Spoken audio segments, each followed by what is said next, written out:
Hai Sobat Horor, kali ini aku bakal ngelanjutin cerita dari Bayu Biru yang berjudul Misteri Alas Roban. Gak usah basa-basi lagi, langsung aja kita mulai.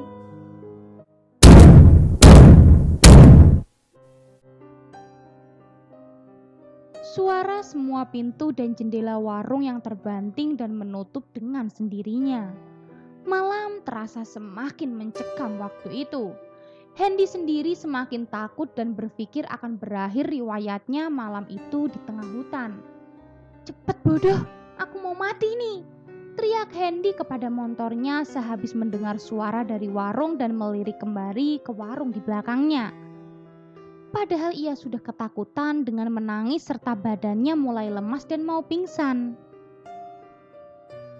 Hendy menoleh lagi ke arah depan warung.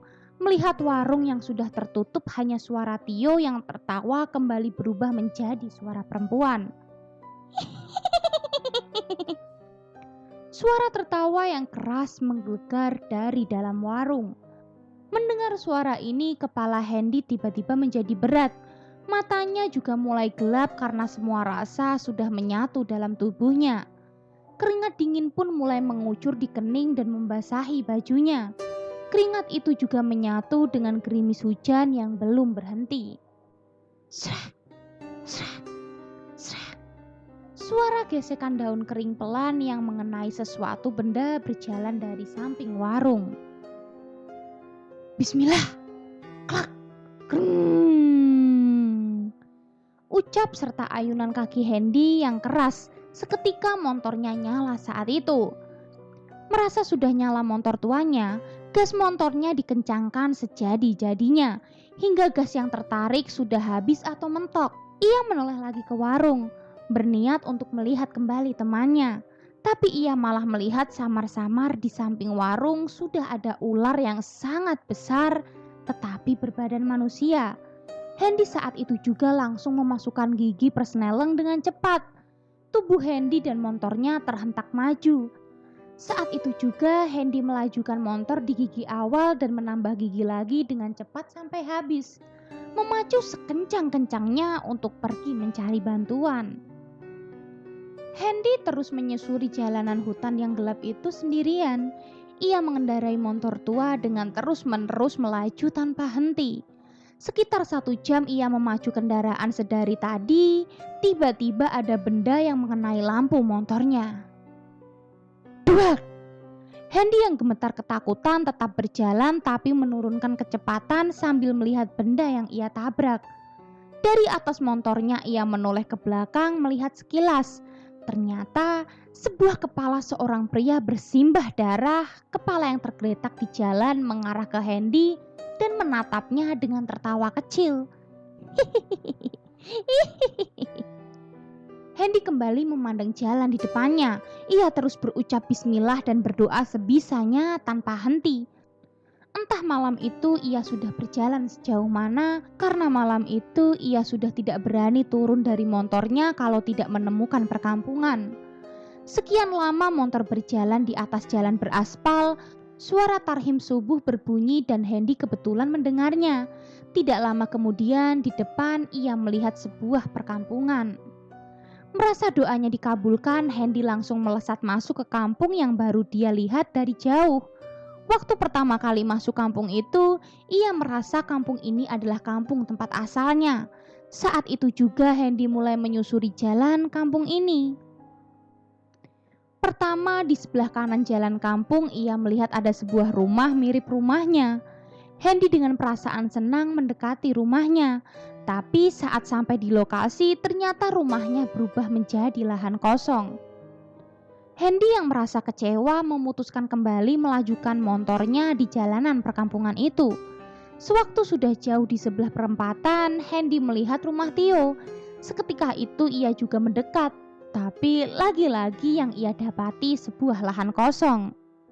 Hendy yang masih panik, bingung dan ketakutan, ia menjalankan motornya kali ini dengan memainkan tarikan gasnya dengan cepat dan sekeras-kerasnya. Dia berharap ada manusia asli melihatnya.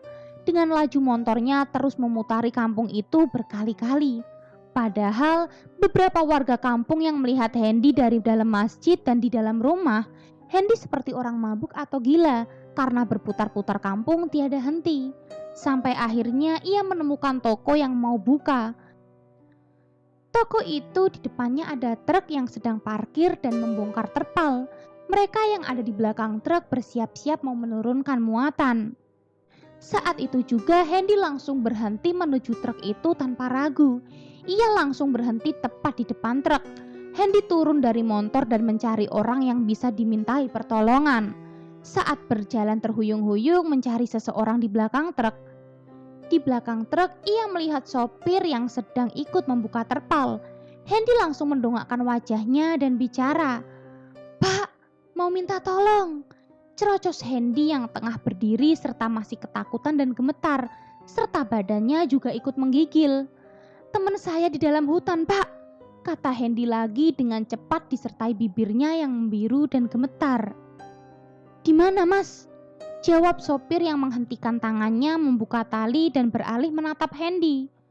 "Di warung dalam hutan, Pak," sambung Hendy dengan berdiri menggigil. "Tidak ada warung, Mas, di dalam hutan itu," sahut kenek truk. "Ada, Pak. Teman saya tadi saya tinggal sendirian di dalam hutan, Pak," kata Hendy dengan meyakinkan kedua orang di atas truk ini. Sampai akhirnya kedua orang di atas truk turun untuk menanggapi Hendy. Perdebatan antara sopir, kenek, dan Hendy semakin ramai. Supir truk itu meyakinkan bahwa di tengah hutan tidak ada warung karena ia sendiri sudah jadi supir dan sering melewati hutan itu selama bertahun-tahun. Semakin pagi, semakin ramai perdebatan tiga orang di depan toko sembako. Mendengar keributan di pagi hari yang semakin menjadi-jadi, pemilik toko yang berada di belakang berjalan ke depan. Sampai di depan dia berdiri diam dahulu mengamati perdebatan kenek, sopirnya, dan Hendy. Sekian menit setelah sedikit memahami apa yang terjadi, pemilik toko mendekati Hendy yang masih berdiri gemetar serta menahan sesegukan sisa tangisnya. "Ada apa ini?" tanya pemilik toko. "Ini Pak Mat, anak ini minta tolong, katanya temannya kesurupan di warung di tengah hutan," jawab sopir sembakonya. Selesai sopir itu berargumen, tiba-tiba ada orang kampung melintas. Kebetulan warga kampung asli dan juga tetangga Pak Slamet, bapak muda ini baru saja melewati hutan tersebut. Saat itu juga orang ini menghampiri kerumunan Hendy, Pak Slamet, sopir, dan keneknya. Bapak muda yang penasaran bertanya dan menghela perdebatan di antara kerumunan orang-orang. "Warung sebelah mana, Mas?" tanya bapak muda dengan penasaran. "Itu loh Pak, warung sehabis tikungan yang menanjak," jelas Hendy. "Walah Mas, itu bukan warung, itu bekasnya rumah dukun," jelas pria ini. "Rumahnya Mbah Suryo dulu toh," sambung Pak Slamet. "Bener Pak Mat," jawab singkat pria tetangga Pak Slamet itu. Setelah itu mereka diam sesaat, tercengang mendengar penjelasan orang kampung asli yang barusan datang. Sudah Mas, sekarang kamu masuk dulu di rumah saya," ajak pemilik toko dengan panggilan Pak Slamet yang menggandeng tangan Hendy. "Mas, tunggu sebentar di sini, habis ini ikut aku di hutan," pinta Pak Slamet kepada pria muda yang baru datang. Setelah itu Hendy masuk ke rumah bersama Pak Slamet. Rumah Pak Slamet sendiri berada tepat di samping tokonya. Hendy saat itu juga disuruh duduk di ruang tamu. Pak Slamet berdiri sejenak melihat kondisi Hendy yang sudah basah kuyup, kedinginan, dan ketakutan, dan juga badannya Hendy yang masih bergetar. Setelah itu Pak Slamet masuk ke dalam rumah untuk mengambil segelas air putih dan keluar lagi ke ruang tamu. Saat itu juga Pak Slamet menyuruh Hendy untuk minum. "Mas, kamu minum dulu," pinta Pak Slamet. Di ruang tamu Pak Slamet, Hendy meraih gelas dari tangan Pak Slamet dan langsung meminumnya sampai habis. Selesai minum, seketika itu juga Hendy mulai sadar. Seperti halnya orang normal yang biasa, termasuk semua kondisi panca inderanya. Loh, ini di mana Pak? Ini bukan desa tempatku Pak," kata Hendy yang sadar dan bingung melihat keadaan sekitar. "Bukan, ini di daerah Alas Roban Mas, Batang, Jawa Tengah," jelas Pak Slamet yang heran melihat keadaan Hendy. "Loh, saya kira ini di kampung saya Pak, di Surabaya," jawab Hendy yang masih memandang sekitar. Hendy berhenti bertanya dan diam sejenak. Ia mulai merasakan hal yang aneh di mulutnya. Tangan Hendy meraih sesuatu benda dalam mulutnya. Saat jari telunjuknya keluar dari mulutnya, jarinya mendapati sedikit lumpur. Mulutnya juga ia merasakan bau seperti bekas air comberan. Wek, wek. Suara mual mau muntah dari mulut Hendy. Ayo nak, ke kamar mandi dulu, respon Pak Slamet dengan cepat. Hendy berjalan cepat diikuti Pak Slamet dari belakang. Di kamar mandi, Hendy memuntahkan air kotor bekas air comberan, bercampur air liur sedikit lumpur hitam, dan muntahan Hendy berisi potongan-potongan daging dan sayur busuk. Setelah semua dikeluarkan, ia disuruh berkumur-kumur oleh Pak Slamet. Sebenarnya tadi malam makan apa di warung dalam hutan itu, nak? Tanya Pak Slamet penasaran. Saya cuma minum kopi saja, Pak, jawab Hendy dan mengingat-ingat lagi apa yang ia makan. Setelah muntahan selesai dikeluarkan semua, kondisi Hendy sudah agak baikan. Ia juga langsung berkumur-kumur berulang kali. Walah, ya sudah, ayo kembali ke depan, perintah Pak Slamet. Setelah itu Pak Slamet berjalan lagi ke ruang tamu mengantar Hendy.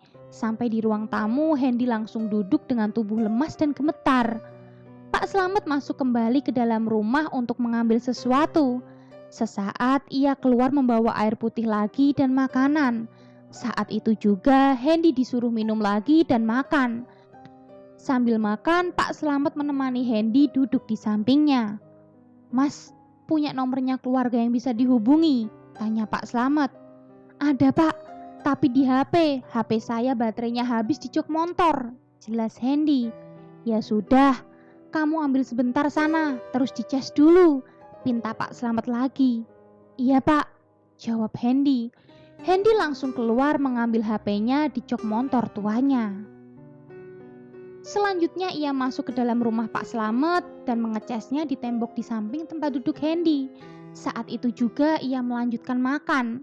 Selesai makan sambil mengisi baterai, rasa ngantuk dan capek makin melanda Hendy. Sekian puluh menit sambil bercerita dengan Pak Slamet, Pak Slamet sendiri merasa kasihan dan segera menyuruh Hendy untuk menghubungi keluarganya di rumah. Mas, kamu telepon dulu keluargamu di rumah, lalu suruh jemput ke sini, kata Pak Slamet. Iya Pak, jawab Hendy. Ini alamatnya, pinta Pak Slamet. Saat itu juga Pak Slamet memberikan catatan kecil alamat lengkap rumahnya. Sudah, kamu istirahat dulu di sini. Aku sekarang tak mencari teman kamu di hutan. Jangan lupa telepon sama yang di rumah ya nak, pesan Pak Slamet. Pak Slamet kembali keluar rumah. Dia mengajak sopir, kernet, dan satu orang tetangganya untuk pergi ke hutan. Di pagi yang masih buta, mereka berempat menyusuri jalanan hutan jati sudah mulai sedikit bercahaya.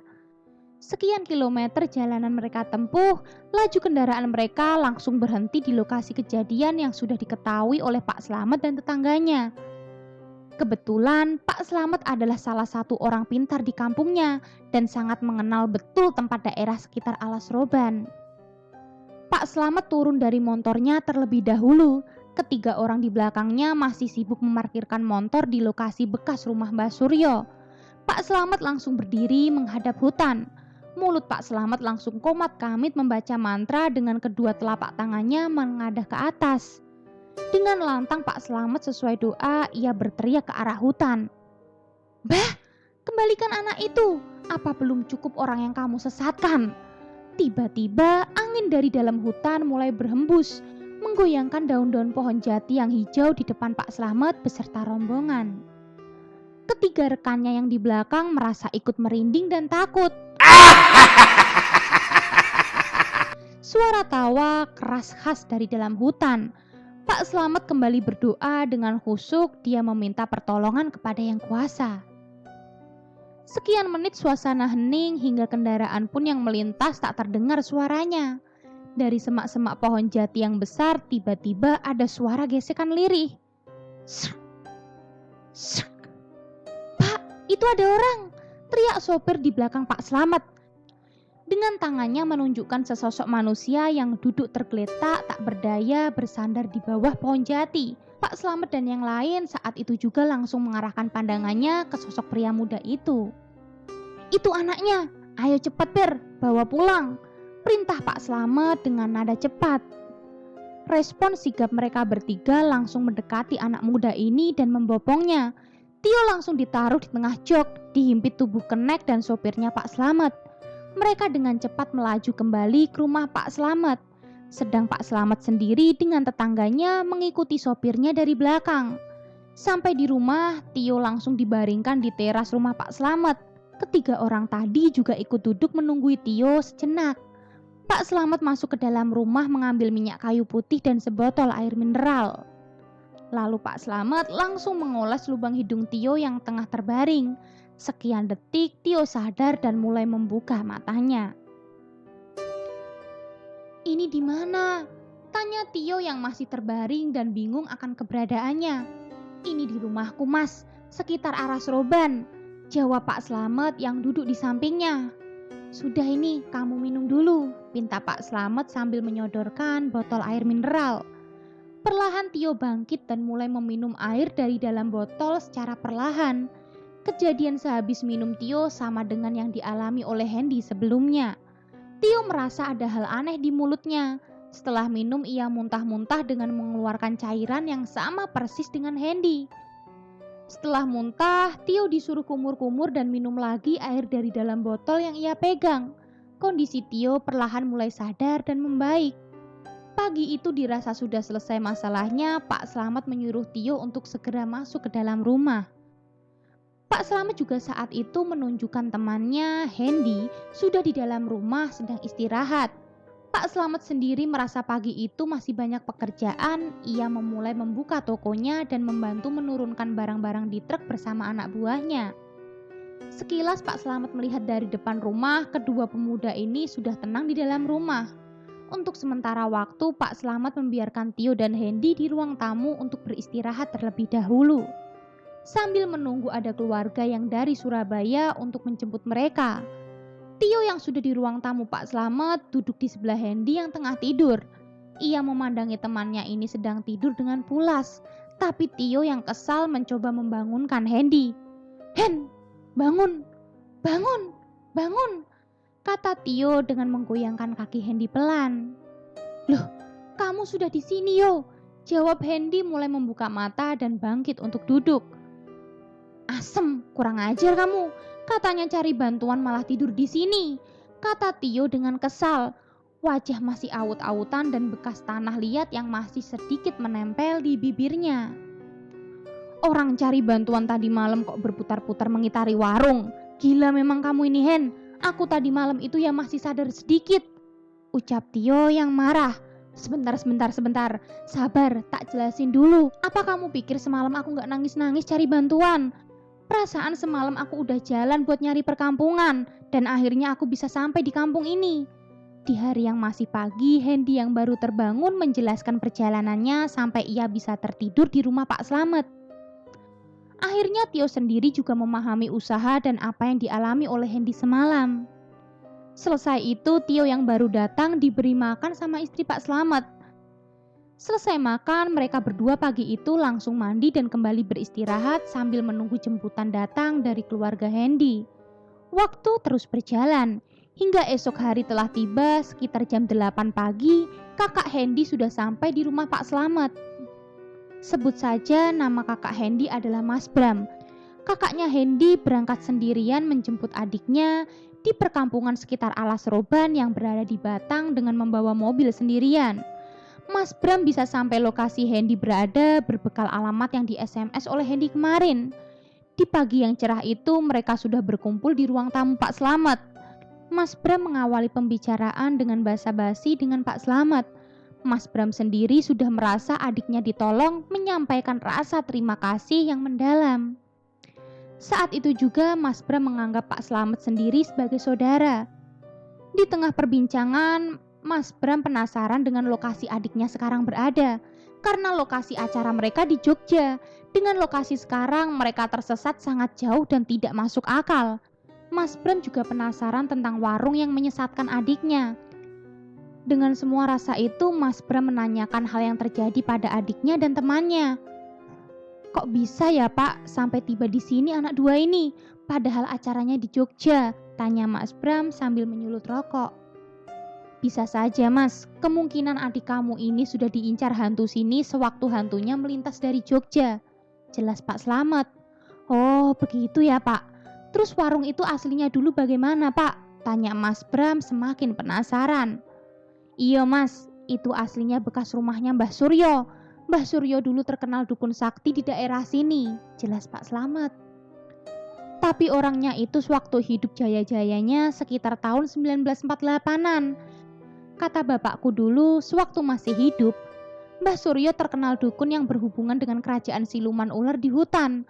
Suryo dulu memang di situ, hidup sendirian di tengah hutan.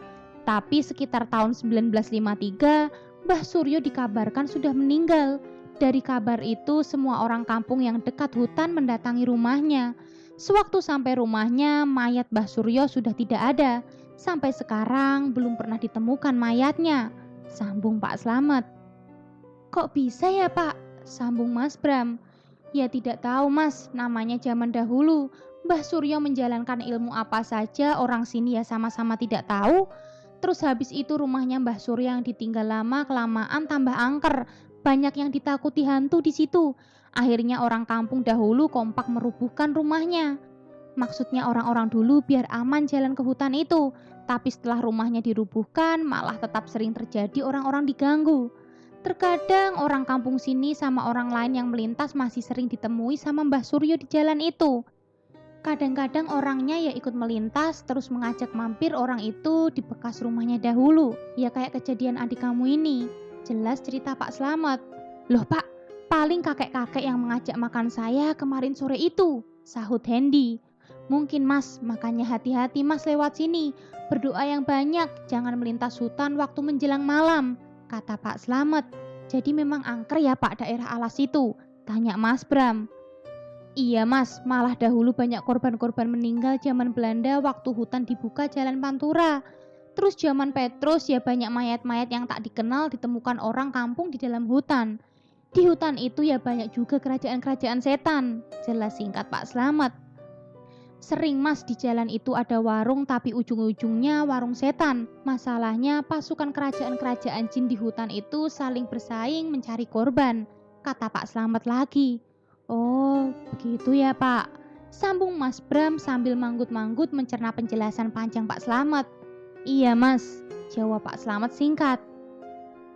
Ya sudah Pak, terima kasih banyak, saya pamit dulu, ucap Mas Bram yang mau pulang. Ya Mas, hati-hati. Waktu semakin siang, Mas Bram menaikkan motor adiknya ke dalam mobil. Tio dan Hendy juga langsung ikut masuk di dalamnya. Perjalanan siang itu dimulai. Perjalanan panjang yang melelahkan. Beberapa kali Mas Bram menghentikan mobilnya untuk istirahat dan mengisi bahan bakar. Malam hari sekitar jam 11 malam, laju mobil Mas Bram diarahkan ke rumah Tio dulu untuk mengantarnya pulang. Sampai di depan rumah, Tio ternyata sudah ditungguin oleh bapaknya. Sebutan bapak Tio di rumah biasa dipanggil Pak Joyo. Mobil Mas Bram berhenti dan ia mulai keluar dahulu. Tapi Tio yang duduk di belakang mobil mulai memperlihatkan kelakuan aneh. Suara Tio mulai menggeram dan berubah suaranya menjadi wanita. Sejenak berhenti, suara itu berganti menjadi pria. Tio yang kerasukan langsung membuka pintu mobil dan berlari menjauh dari rumahnya. Saat itu juga Pak Joyo, Mas Bram dan Hendy langsung mengejar. Sekitar puluhan meter pelarian Tio berakhir. Tio langsung ditangkap dan diseret Mas Bram dan Hendy. Ia dibawa masuk ke dalam rumah. Kebetulan Pak Joyo adalah orang pintar di daerahnya. Saat Tio sudah ditenangkan di dalam rumah, Pak Joyo mencoba mengeluarkan sosok wanita terlebih dahulu yang bersarang di tubuh Tio. Sekian menit wanita itu berhasil keluar tapi Tio masih belum sadar. Akhirnya Pak Joyo yang penasaran membiarkan Tio tidur sebentar dan setelah itu Pak Joyo menampikkan tangannya ke kening anaknya. Selesai itu Tio langsung bangun tapi suaranya berubah menjadi suara pria. Merasa penasaran apa yang terjadi dengan anaknya selama beberapa hari ini, Pak Joyo mulai menginterogasi sosok yang ada di dalam tubuh anaknya. Tapi kaki dan tangan Tio tetap dipegangi oleh Hendy dan Mas Bram. Karena saat kesurupan, Tio hanya ingin lari dan berontak keluar dari rumah. "Kamu ini siapa?" tanya Pak Joyo yang duduk di samping anaknya.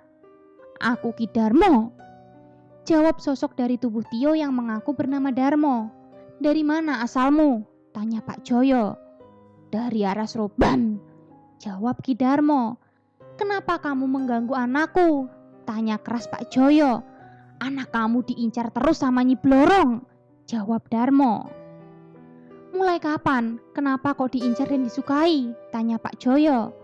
"Setibanya dua anak ini masuk Parangtritis.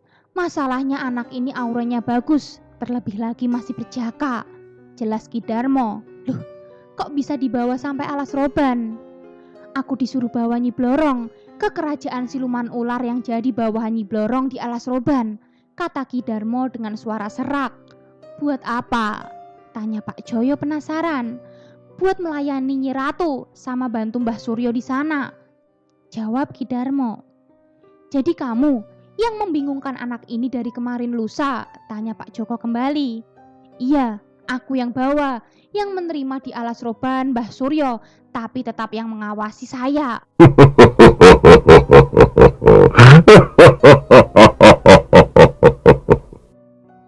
jelas Ki Darmo dengan bangga. "Sudah, sekarang keluarlah. Anak ini adalah anakku, bodoh," perintah Pak Joyo. "Tidak," tolak Ki Darmo. "Ya sudah, kalau tidak mau keluar kamu akan aku bunuh," ancam Pak Joyo mulai marah. Kemudian Pak Joyo mengambil senjata dari dalam kamarnya. Sambil memegang senjata, Pak Joyo juga memegangi bagian jari kaki Tio. Sesaat kemudian, sosok bersuara serak dan berat itu merasa kepanasan dan minta ampun. Saat itu juga makhluk itu keluar dari tubuh Tio. Sedang Tio sendiri langsung pingsan. Sekian puluh menit Tio tidur, semua keluarga dan Hendy serta Mas Bram menunggu Tio yang masih terbaring di atas karpet. Perlahan ia mulai tersadar dan bangun dari tidurnya. Di tengah malam itu, Hendy dan Tio disuruh duduk dahulu di depan semua yang hadir di rumah Tio. Pak Joko langsung melakukan ritual untuk membersihkan kedua pemuda ini agar tidak dibawa lagi sama makhluk dunia lain. Lalu, setelah itu bapaknya Tio menasehati dan berpesan kepada Tio dan Hendy untuk tidak pergi lagi ke daerah Jogja dan Alas Roban jika belum menikah. Semenjak kejadian itu, mereka berdua tidak pernah lagi menginjakan kaki di daerah Jogja dan wilayah Jawa Tengah, khususnya Alas Roban, karena mereka masih khawatir akan keselamatannya. Tamat. Gimana sobat horor? Serem kan ceritanya? Kalau gitu tunggu cerita-cerita menarik lainnya dan jangan lupa nyalakan lonceng notifikasinya. Bye.